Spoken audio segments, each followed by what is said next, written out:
folks, the Phantoms Vlogger here, and today we're going to be talking about sexual assault. So, if this is going to trigger you, now you should leave the video before I continue. 53 seconds, 3, 2, 1. Okay, let's get started. So, these are all stats that I found on, from research studies, and so I will leave a link to that in the description as well.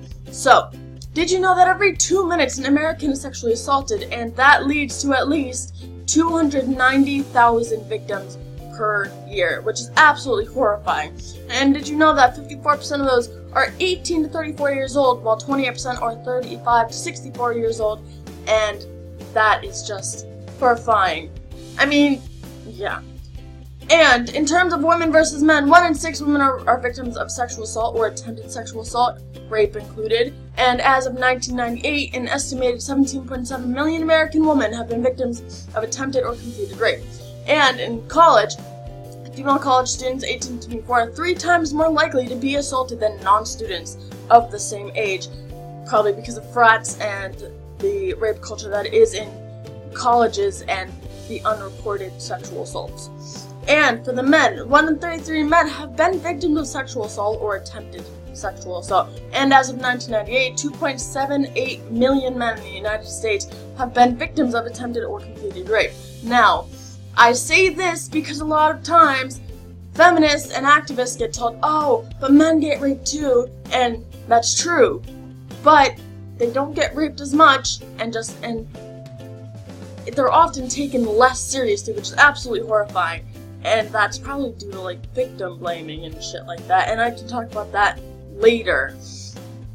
And male college students 18 to 24 are 5 times more likely to be assaulted than non-students of the same age, which was actually higher than the women, which I did not expect, even since that was a higher percentage.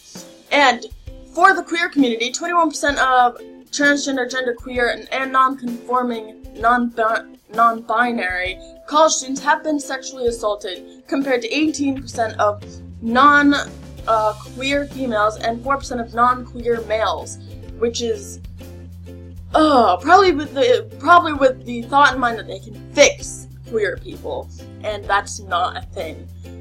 And with prison and the military, more than 80,000 inmates in prison experience sexual assault each year, and there are rape jokes made about it. You know that, don't drop the soap, daddy, or don't drop the soap. That's a rape joke, because the rape joke is essentially that if you drop the soap, someone's gonna ram you from behind, and that is horrifying that that's something you make a joke out of, but it's a thing apparently. And in the military, nearly 19,000 military experienced unwanted sexual advances, and out of all the people that reported it, and out of all of that, only 43% of women reported sexual assault against them, and 10% of men reported sexual assault against them, reported being victims of sexual assault. Now, this being said, a lot of the fact of it being unreported is that there's victim blaming, which is absolutely horrifying, and I'm going to explain why. Because that's kind of like saying, yeah, you, person who was sexually assaulted, that's your fault because you chose to wear that. That's like putting a steak in front of a dog, but that's insulting to dogs and men.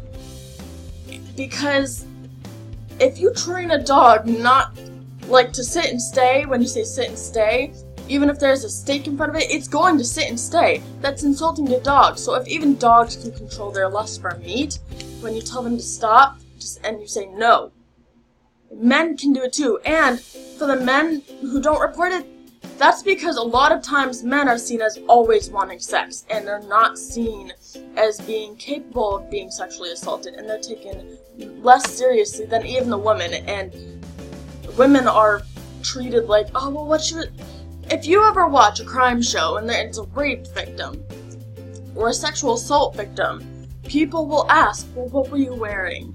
Or how much did you have to drink? And my thing is, you shouldn't be asking those questions, because in colleges or in high school, when you're learning about that, when you get taught about rape and sexual assault and how to stay safe, I hate that in some programs, kids are taught, don't wear short clothes and don't drink a lot, blah blah blah.